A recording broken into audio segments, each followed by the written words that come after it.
यही पार गंगा हो वहीं पार जमुना, अरे बिचवा में लगी फूलवारी रे ललनवा, अरे बिचवा में लगी फूलवारी रे ललनवा।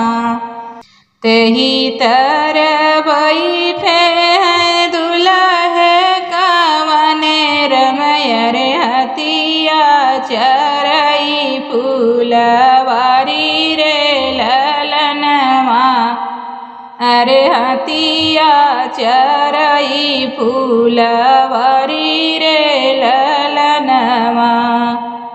सभवा में बैठे हैं पापा हो कवने रमय रे मालिनी और रहन लईके जाई रे ललनवा, अरे मालिनी और रहन लईके जाई रे ललनवा।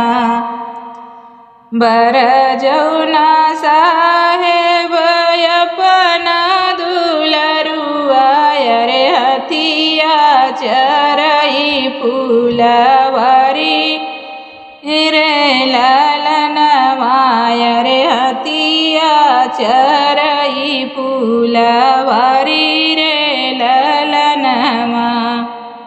काऊ तोहरा खाए नी काऊ झक झोरनी, अरे काऊ तोहरा तोड़ाई डार रे ललनवा, अरे काऊ तोहरा तोड़ाई डार रे ललनवा।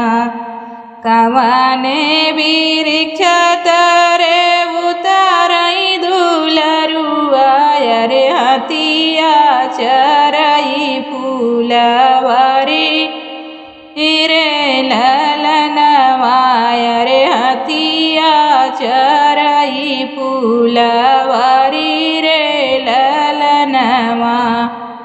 पान मोर खाय लवंग झक झोरई, अरे लवंग के तोड़ाई डारी रे ललनवा, अरे लवंग के तोड़ाई डारी रे ललनवा।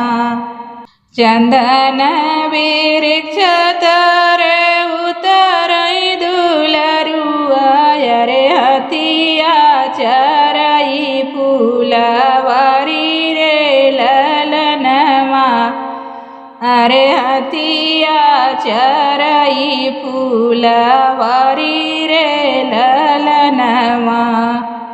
जायु न मालिनी अपनी नगरिया, अरे वो रहन उलवटाई रे ललनवा, अरे वो रहन उलवटाई रे ललनवा। तोहरी फूलवरिया मालिनी सकई सिंचबई, अरे फूलवा फूलई का चनार रे ललनवा, अरे फूलवा फूलई का चनार रे ललनवा।